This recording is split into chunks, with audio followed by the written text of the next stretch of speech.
Hello, hello, hello. Good morning, all of my pre-K teachers. How are y'all doing today? I hope you guys are doing well. I hope your room setup is going amazing. And I hope that during this time of planning in the summer that everything is going according to what you have in mind. So today, I wanted to talk about 3 mistakes that pre-K teachers make at the beginning of the year when they are setting up their classroom. Mistake number 1, we put out too much too soon. I've seen a lot of pictures online of teachers' room set up, and they have everything on the shelves. All of their shelves look beautiful, the classrooms look beautiful. However, it's overwhelming. Okay, it's too much too soon, especially if the students coming in, they're going to touch whatever they see out. And so if you don't want them to be playing with it, or you don't want them to have access to certain things yet, you have to give them a slow drip. Okay. Only put out the manipulatives and the toys that it's okay for them to play with on the first few days of school. The dramatic play area, I'm going to be honest with you. Um, my dramatic play area is not open right away. My block area is not open right away.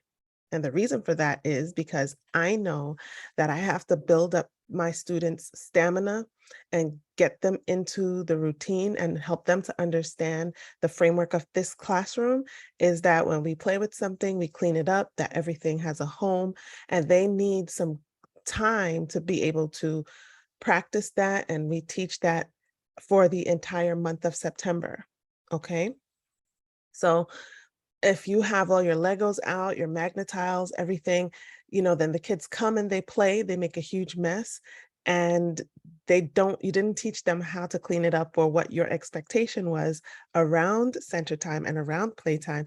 So they just do whatever they've been doing at home or wherever they came from. So it's really important for you not to put everything out. I think we started out with maybe about maybe 5 to 7 things, right? And it was typically things that we knew kids would be familiar with. Okay.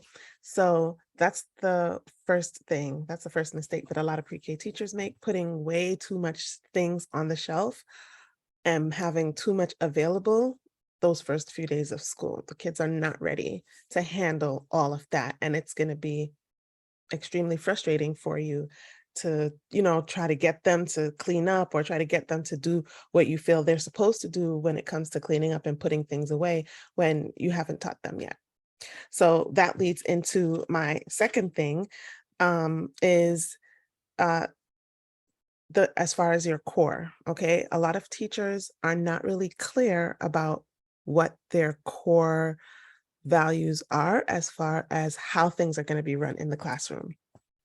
So if the teacher doesn't have a clear picture of how she wants things cleaned up, how the students are going to move through the room, how are you going to introduce different things to them to help them understand that this is how things are here in this classroom, then it's going to be extremely hard for the students to get it, right? So it's very important that as teachers, you have a clear picture in your brain about how exactly you want things to be done, or how exactly how are you planning to teach these things to your students, right? I know for me, even before the students got into any kind of playtime, even within the first few days of school, like we would put things out, but before we actually let the kids engage, we have like a quick, conversation with them about what we're doing.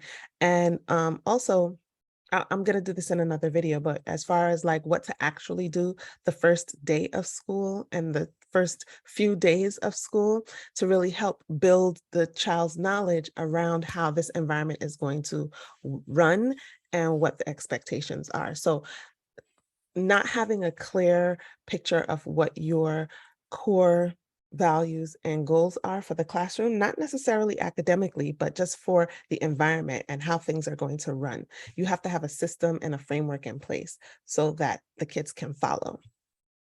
And then the third mistake that I see a lot of teachers make is that they put a lot of things outside of the child's eyesight, right? So they're little people, like they're not very tall. And a lot of times I would see like the alphabets would be above the board, rather than putting it above the board, put it at the child's eye level so that they can see the alphabet down. So instead of putting it above the board, run it below the board so that the kids, when they're sitting on the rug, they can see the alphabet. They don't have to look all the way up to see something that it's hard for them to see. So not putting things at a child's eye level that you want them to engage with is another huge mistake that I see teachers make when they're setting up their room. So it's really important to have those things that you want your students to see on a daily basis at their eye level. They're not tall.